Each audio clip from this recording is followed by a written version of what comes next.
Hi everybody, Excalibur here, and I've got a new video for you. You can probably tell based on all this stuff around me, we are doing a top 10 list. It's highly subjective because this is all based on my own experiences in playing games over the past year or so. So we're talking maybe a little bit longer, maybe September 2015 all the way up to now, this past weekend. I've made a list of all the games, and I have gone ahead and given each game a score in one of 7 areas. Now, 6 of those areas have a score of 1 to 5, 1 being the worst and 5 being the best. And then the last one is a score from 1 to 10, which is sort of like to break up ties, but mainly it's to give a little bit wider girth because of the variabilities in translations and stuff like that. Let's get on with the list, starting with our 5 honorable mentions. Honorable mention number 1 is a party game by Vlada Shavatil. I'm going to be butchering names, especially foreign names, and I really apologize for that. And it's put out by Czech Games Edition, or CGE. This party game has a code master and a spy, and the code master is trying to get the spy home safely. It's code names. It's usually played on teams of 2, so you have 2 players on one side, 2 players on the other, and you're trying to get them home by getting your teammate, your spy, to guess words correctly, or in the case of codename pictures, guess pictures based on your clues. Now you give a number and you give a descriptive clue that is not any of the words in the grid in front of you, and hopefully your teammate will pick cards that match the colors on your little key card. But that's honorable mention number 1, codenames. Honorable mention 2 is a game by Antoine Bauza and Bruno Cathala. It's put out by Repos Production, and it's a 2-player game. The big brother to this game is fun, it's fast, it's simultaneous, it's card drafting, it's ancient times, it's 7 Wonders Duel. That's the game. 7 Wonders Duel is awesome. It's better than 7 Wonders, and I really enjoy trying to outthink one opponent instead of trying to beat military on the left and the right, and then keeping track of what everybody else has, because we're looking for sciences and we're looking for public works and a whole bunch of other things, and not having to keep track of everybody's score, just one other person's. It relieves that block that you usually get from 7 Wonders when you're trying to figure out what everybody else is doing when you're drafting your cards, and that is what I really like about it. And that's 7 Wonders Duel. Now, honorable mention number 3 is put out by Red Raven Games and designed by Ryan Lucat. Ryan has put out several games, all in the same universe, it seems. That game that I have on the list as my honorable mention is Above and Below. I love the artwork, and the components in it are top notch. This guy has got a really balanced game, and the thing that I love most about it is the choose your own adventure style exploring that you get to do. But I think that near and far its sequel is probably going to end up on the top 10 once I finally play it and do another one of these in about a year's time. So that is honorable mention number 3, Above and Below. Now, honorable mention number 4 has taken me to a place where no man has gone before. Yeah. It's actually a very nice worker placement and dice chucking game by David Witcher, and is put up on Mayfair Games. It is a game called Star Trek 5-Year Mission. You're either going out with a group of 3 to 7 friends as the original crew on the NCC 1701, or you're going out with 3 to 7 of your friends on the NCC 1701D in the Next Generation. This is a really fun game. You roll the dice, and then you get to choose which dice you put out to take care of missions. But it's a really fun game. I really suggest that you go out and get it if you can. It's inexpensive for the amount of fun that you're going to pull out of it. And that's honorable mention number 4, Star Trek 5-Year Mission. Now, the last honorable mention came at me out of the blue. I was not expecting to play it, and a friend brought it. He was getting ready to go off to school in California, and he wanted to play this new game that was a lot like Clue, but it's like Clue on steroids. You're trying to figure out who killed the ghost that's giving you cards. This game is by Alexander Nevsky and Oleg Sidorenko, and put out by Asmodee.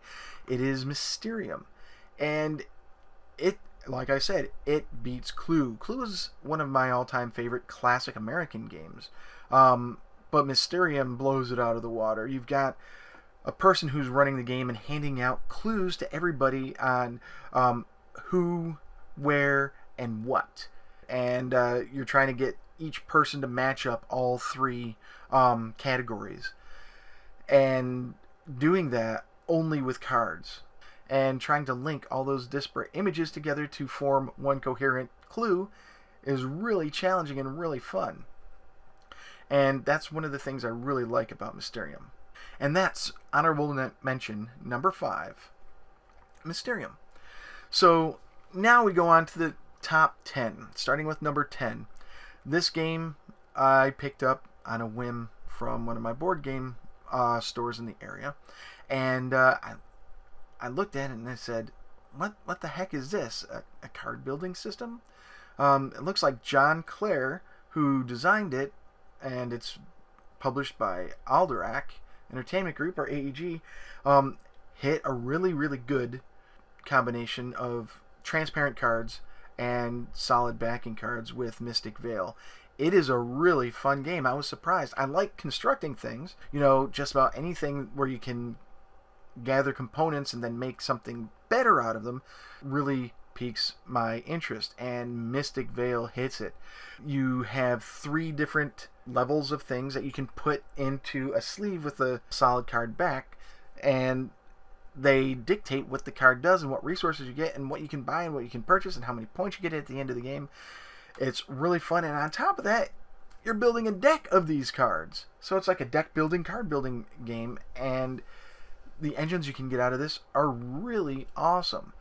There's a lot of push and pull going on, trying to get the things that you need based on what's available to purchase, and perfectly honestly, Mystic Vale is probably one of the best games that I have ever played, and it's number 10 for that particular reason. I've had lots of fun playing it. The next game, everybody who is a nerd and watches movies might recognize the theme. Dum dum dum dum dum dum dum dum dum. It is put out by Fantasy Flight Games and designed by Justin Kampanen, Corey Koneske, and Jonathan Ying. It is Star Wars Imperial Assault, and I apologize for mispronouncing your names. I have no clue how they're pronounced. But back to the game. Imperial Assault is phenomenal. High quality miniatures, high quality card stock, high quality tiles.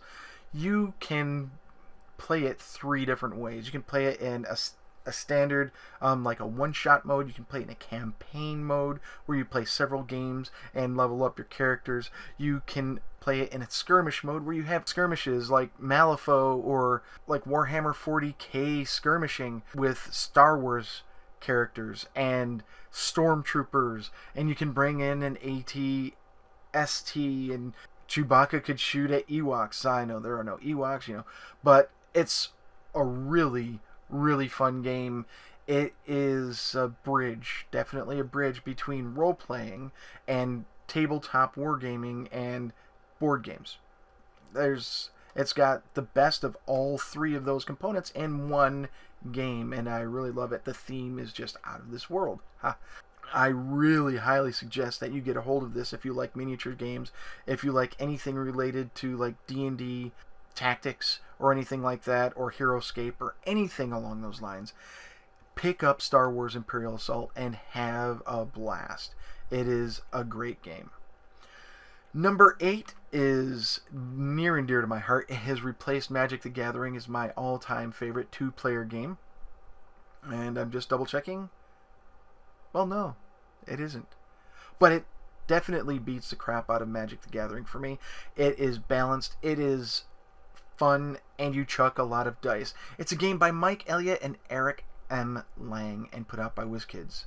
It is called Dice Masters. The first set was Marvel Dice Masters, Avengers vs. X-Men, and they have added on to it from there. We've got Uncanny X-Men, Spider-Man, Batman, Justice League, The War of Light, we've got Yu-Gi-Oh!, we've got Teenage Mutant Ninja Turtles, we've got Dungeons and Dragons, and we've got another Dungeons and Dragons set coming down the pike.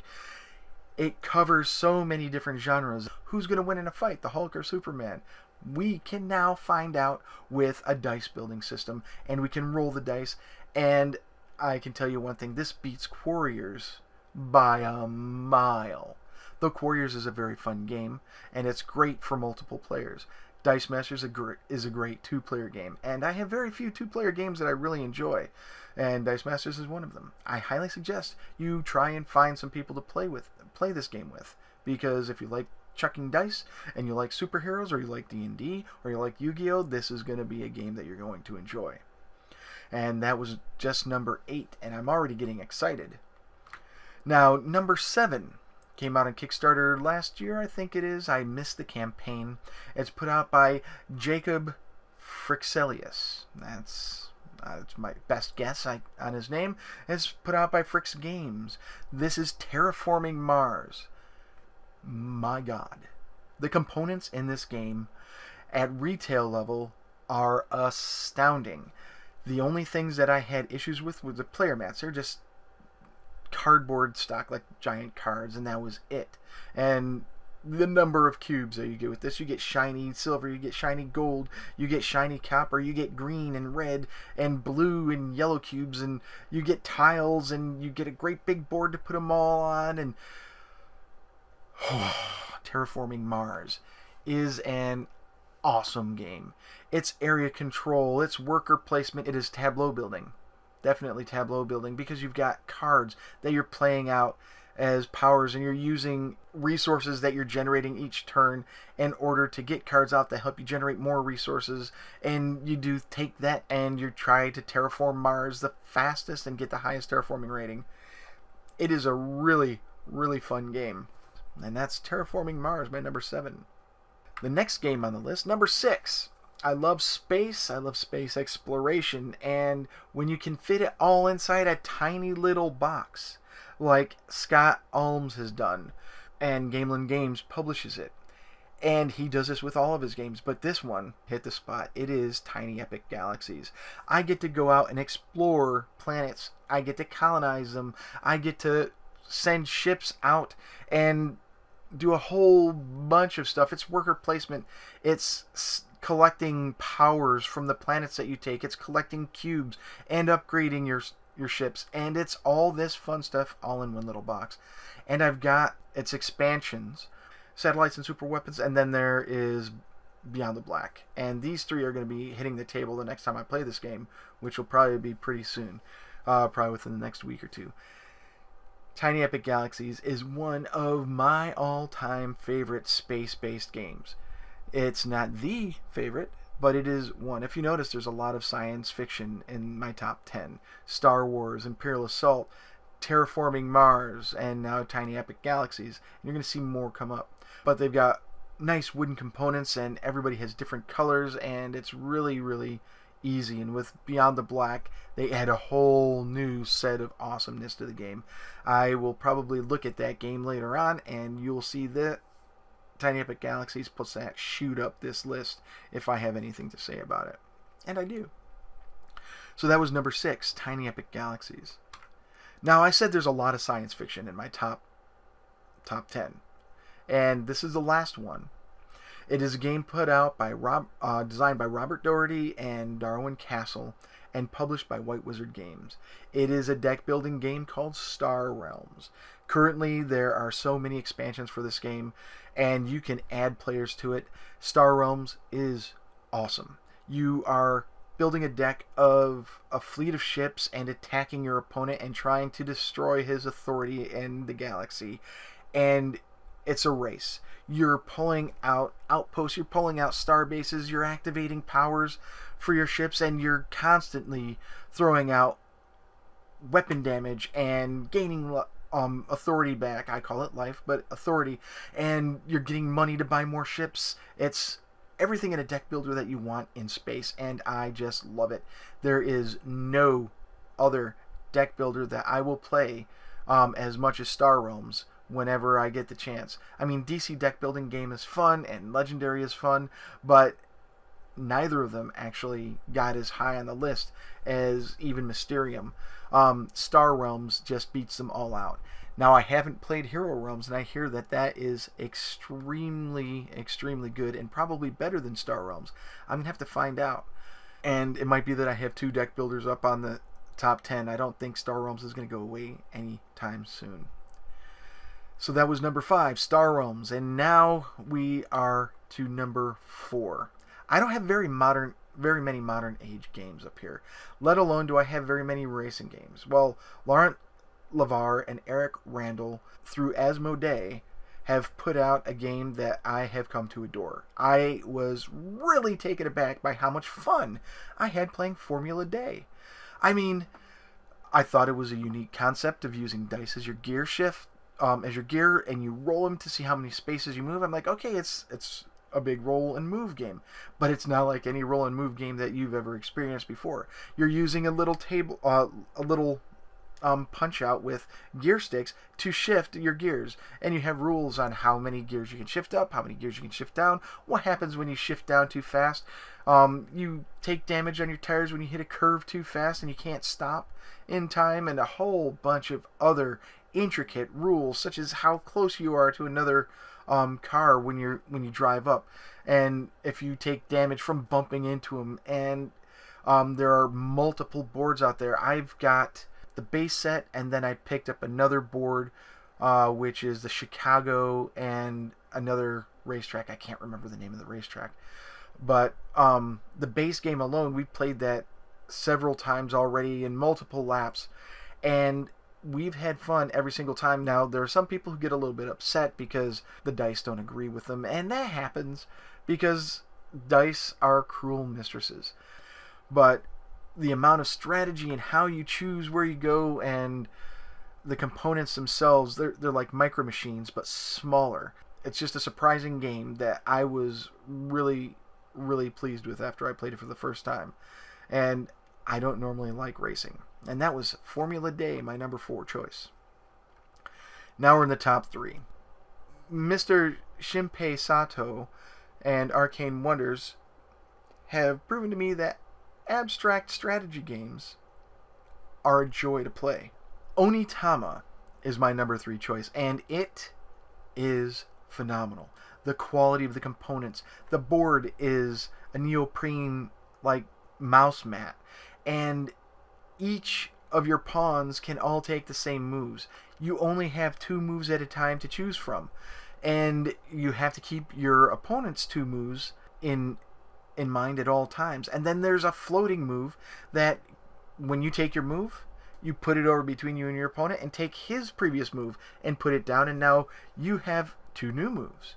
And the next time it could be that he sends your move back around and you're back to where you were, or you could get a whole nother move. So there's 5 total moves in the game that you play with. In the base game, there are 16 cards that have different moves on them, and then in Sensei's Path, there's another 16. So you can either play with the base 16, the expansion 16, or with 32. And then there's the Tortoise and the Hare, which are promos that you can get for a total of 34 moves, and you only use 5 out of that 32.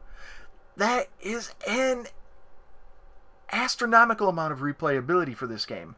And the fact that there are 2 different ways to win, either by taking your opponent's master or by taking your opponent's temple, which is the middle space on their side of the board, that really improves it too. Now, in chess, there's really only one way. You capture the king. Or you either checkmate him, or you stalemate, or you lose. In Onitama, you pretty much checkmate, or you checkmate, or you lose. And it's just phenomenal. Phenomenal. The amount of strategy built into this. And you can't game the game. Onitama is probably the best abstract strategy game I have ever played. Onitama is probably going to be one of those games to beat. My number 2, I've played it several times, and I really enjoy it. The components are beautiful. Eric M. Lang has put together an awesome game, and it's based in Norse mythology, which is something that's near and dear to my heart. Cool Mini or Not is the publisher, and the game is Blood Rage. I can't say enough about the quality of these miniatures. Cool Mini or Not, no, it's a cool mini. Everything has intricate detail. It is beauty. I can't describe just how much detail it is. When I get this game, I'm going to be spending so much time painting these things that's going to be a whole part of the experience of the game. I might get tired of painting them after a while. There's a lot of miniatures. But the game is excellent. It's an area control game. And you can go through and you can take over one area, but then lose it. But then you can go back in and take it again. And your pieces are removed, but then you can get them back. And you're playing with cards and a whole bunch of other things. And the way the combat is handled is fast and it's smooth. It really, really has the feel of right before Ragnarok hits and the world's being destroyed, that you're going around and you're trying to get to Yggdrasil in the center of the board and take control of it, and you get extra points and you flip over tokens to get extra abilities and bonuses and stuff like that, and you can hire non-human things like Dark Elves or Cyclops or Sea Serpent, and you can go around and just you fight. At the end of the world, Valhalla has spilled out, and you are in Ragnarok fighting the ice giants and the destruction of the earth. It is a wonderful game. It takes a while if you have analysis paralysis people in there, and a lot of these games will, but for an area control game, you don't feel like you're going to be eliminated from the game. It's a lot like Small World, where you don't feel like you have to go out and eliminate everybody so that you win the game. No, it's a collection of points for having certain things on objective cards, and for getting tokens, and for winning battles, and for getting people back, and having more people in Valhalla, and a whole bunch of other things. It takes area control and takes it to the whole nother level. It's like when Small World, when I played that, my mind was blown that I could play a game and not be eliminated in an area control. And Blood Rage ups the ante so much with the quality of the miniatures and the theme that it's going to be hard to shake from its spot in this list. And that is my number 2. My number 1 spot. It's designed by Richard Launius and Kevin Wilson, and produced by Fantasy Flight Games. The theme is a dark one. It's very much a cult classic, and H.P. Lovecraft has put out a mythos that is being used a lot in games. This game is Elder Sign. It's got a whole lot of awesomeness going for it. It's got dice you can chuck. It's got worker placement. It's got beautiful artwork. It's got a wonderful theme, and it's fun. It's timed. You've got to watch what you're doing before the Dark One comes out and devours everything or drives everybody insane. I guess they're not just dark ones, they're great old ones. These are the beings that came out before the universe was created according to mythology in the Lovecraft history. These things make the game so intense, and it's cooperative. A cooperative game is my number 1. I never thought that would happen, but it did. I love rolling the dice and then trying to find missions that they can... Well, actually, you got to find the missions, then you roll the dice to try and solve those missions and get the clues. You're trying to get Elder Signs so that you can block up the portal. You're trying to get clues so that you can turn them in for die rerolls and for getting other components that'll help. You're going around, you're trying to collect equipment that'll help you. You're trying to fight off monsters that come after you, and it's in the pulp fiction-ish kind of realm where it's like the 1930s and technology isn't up to snuff, and you're trying to fight off the forces of darkness and insanity and everything, and you are really, really fighting against the clock, quite literally. because there's a clock style timer. I think it's a clock style timer. Yep.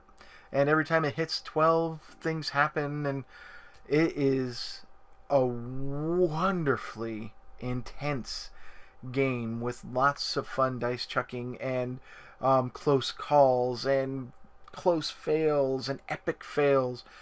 And I don't think that I can ever love another game in this genre, a cooperative game, as much as I love Elder Sign. It is a wonderful, wonderful game. And I highly suggest anybody who wants a game that doesn't have a lot of take that and doesn't pit player against player, they like the cooperative game, they like the Care Bear feel of it, pick up Elder Sign if you like Cthulhu and that kind of mythos. You will not be disappointed. So that is my top 10 games list that I have played within the past year or so. There were a lot of surprises to me in there when I put in all the scores and I tallied them up and the list came out the way it did. I was shocked to find Formula Day up there, but then I really enjoyed the game. I was shocked to find Elder Sign, a cooperative game, as my number one. If I went by gut feeling and what I feel in my soul and I looked at all these games and just said this game I like more than this game, it would be far, far different. But because of the fun, the replayability, the theme, the mechanics, the components, the interaction, and the rules scores that I threw on all these, it really took my basic gut instinct out and let me analyze everything in a more mathematical way. Now all the numbers are arbitrary, and you may or may not agree with the list that I put together here. That is for you to fidget over. Personally, I'm not going to say anything for or against it. I'm not going to say that you're wrong. I'm not going to say that I'm right. These are the games that I enjoyed. These are my top 10 and top 5 honorable mentions. If yours are different and you'd like me to talk about them sometime in the future, just go ahead and leave a comment below. If you love this video and you want to see more of these top 10 lists, go ahead and click that thumbs up and leave a comment below so I know that you really enjoyed this. If you really didn't like this, you can leave me a thumbs down. That's fine. Thumbs up or thumbs down, it tells me that you watched the video. And if you really enjoyed this video and you really want to see more of this kind of stuff, please, I implore you, subscribe. So until next time, please enjoy playing games. Come up with your own top 10 lists and see which ones you really enjoy the most. And as always, this is Excalibur, and I am out.